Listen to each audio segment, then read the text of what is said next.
Hey guys, I am here at my home. I did not put out a video today because I have been a busy bee doing garage sales and going to garage sales.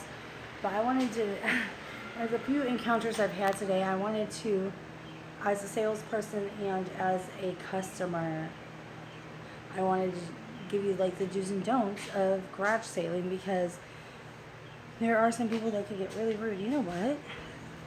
This is not good. Oh, I put that there. Okay, I was like, uh-oh. So, you can have big ticket items. Like, I have big ticket items. I do have some big ticket items. Let me see if I can. So, like, that is a big ticket item. It is a 100-inch screen TV. I have it set as 150, and I do have it set to that can be washed up. I do have it set to where, I priced it up. I would say always price up your stuff a little bit so that way there's room for negotiation. Like, I'm willing to take $100 for this thing, and this is a really expensive thing, but I will be willing. And like, have stuff that you can make offers on. These are all dues. This stuff's going pretty good. My husband's stuff, shockingly, is going, I guess, with Father's Day around the corner. I am surprised some of the stuff has not sold, though. Anyway, so some of the do's and don'ts. I was selling a phenomenal pack and play today. Phenomenal. Excellent condition, mint condition, barely used. And this woman came, and you're going to find that you will get hustlers. People who, they do this for a living. They go to garage sales. And there are some people that will try and hustle, which is fine, try to negotiate. That is a good do for both customer and salesman, negotiate. But don't, as a customer, don't try and guilt trip or bully the salesman. I put on the pack and play. It had yes, but I don't mind the haggling. It's when they get rude and they don't. I'll give you the story that happened today. Story time with Candace. I had a pack and play, mint condition. It came with a changing table, and it was Winnie the Pooh, which is Disney, and it had things like a 3-tier thing that you can hold. It was gorgeous. And it was adjustable, so you could have like a pack and play up high and low. And this woman comes, and I had priced it at $50. And the reason why I priced it at $50 was that way people, if they want to negotiate, they can negotiate down to $45, $40. In fact, that was a steal. $50 was a steal. I should have raised the price if I knew this was going to happen. Oh, shoot. Darn it. So, the woman had asked, she's like, what's the lowest you would take for this pack and play? I said, $40. That is the lowest I'll go. And she's like, And she was already attitude central. She's like, I'll give you 35, as if it's not that great of a product. Anywhere in this neighborhood you can get $40 for something like that. Disney, mint condition, changing table, everything. Changing table had never been used. Anything like this would have sold for a lot more than what I sold it for. She's like, I'll give you 35. I'm like, I'm not taking anything less than 40.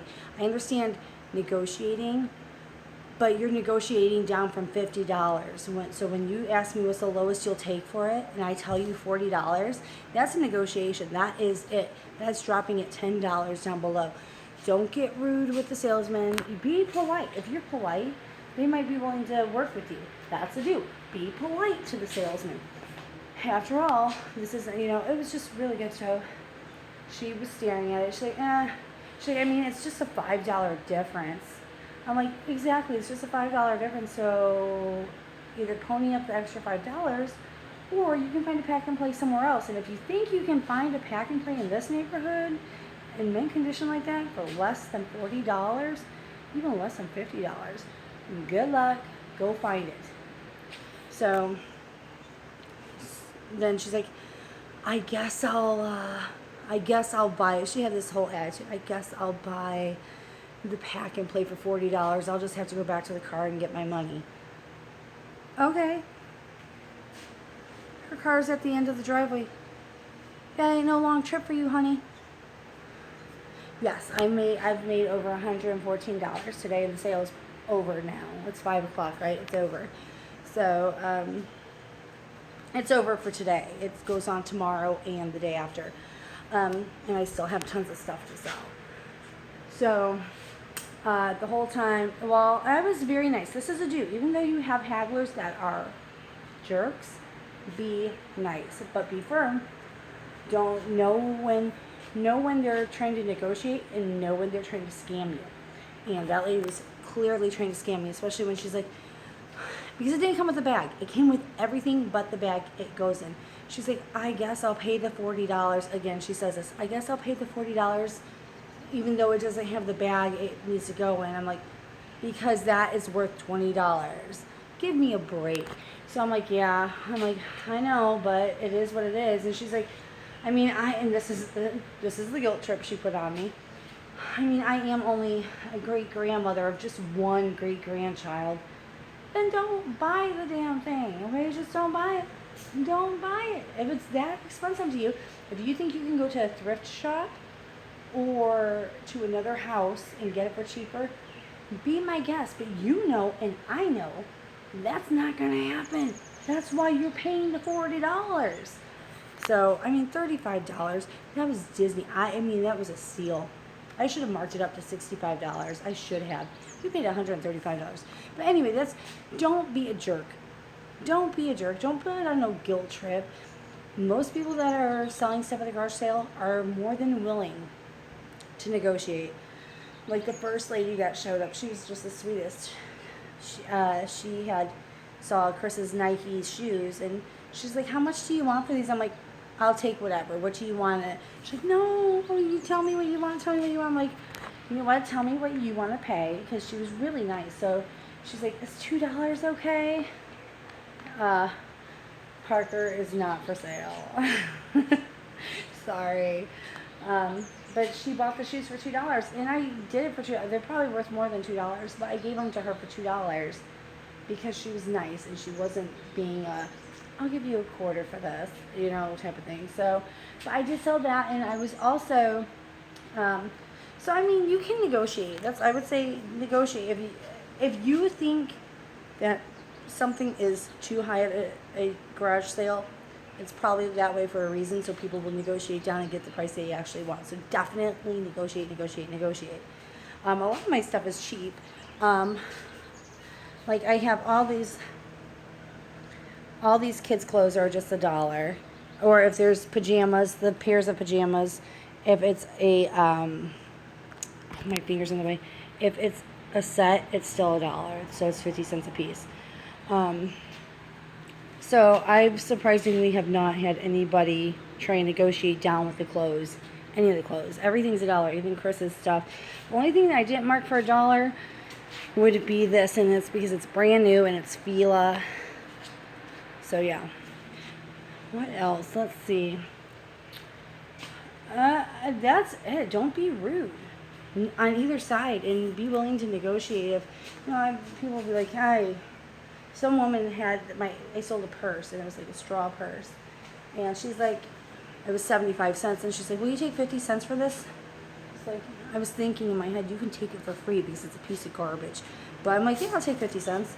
I marked it at 75 cents for a reason. And she's like, oh, and she jumped right on it and gave me 2 quarters, and she's like, I'll be on my, and I think she bought a shirt. But yeah, garage sailing. I've made a little over $100 for today's garage sale, and I'll be doing it tomorrow. And I got my Fitbit on, and I've got over 1,000 calories I can have. And I've taken in 700 and probably 800 calories. So I'm really excited. I've taken almost 14,000 steps. I think close to, I don't know, 13 or 14,000 steps. I'm really excited. I'm already losing weight. Oh yeah. All right, but those are some of the do's and don'ts. I'm sure there's more do's and don'ts. Do you know any do's and don'ts? If you're a repeat watcher, if you have any do's or don'ts, leave them in the comments down below so other people can see what to do and what not to do. And always look at other places too. If you see something, like that woman, all she had to do was, I guarantee there were probably 10 other people in this neighborhood selling pack and plays. Go and price check everything. See what the best deal is. If you can negotiate other places and be like, all right, I'll be back, you know. You don't have to just hit one house. Go to other houses, and if, you know what I mean, maybe you can find it cheaper somewhere else. Not here, mama needs some money. We selling it full price. No, I'm just kidding. Oh, there was more to that story too. I'm gonna have to do a story time. That lady, I wanted to punch her in her mouth, but I was really nice about things. I just kept a stern foot and then like, nope. And she bought it. She still bought it. And they bought the gate without talking down the price. It was a really heavy gate. It was like $20, or it was $100 and some odd when we bought it. I sold it for $20. But they bought it, no questions asked. It was a good gate though. It was a really good gate. It has a door and everything. It's really long. Alright, I'm gonna go. This is my video for today. Sorry, you guys. No funny business here. Oh, thank you, Stephanie. I might do like a diet video soon, but I'm losing some of my tummy. Let's see, this is me without sucking in or whatever, but also I've ate some here into my butt. I've lost weight already. It's already showing on the scale. I've lost weight. I'm excited. Anyway, I'm gonna go for now. No funny story times or anything today. I need some video ideas because I'm not creative enough. I should not be a YouTuber. Let's be honest. All right, I'm gonna go. Deuces. See you guys later. Love ya. Comment, like, share, subscribe. Bye. Finish. I said finish. Why won't it finish?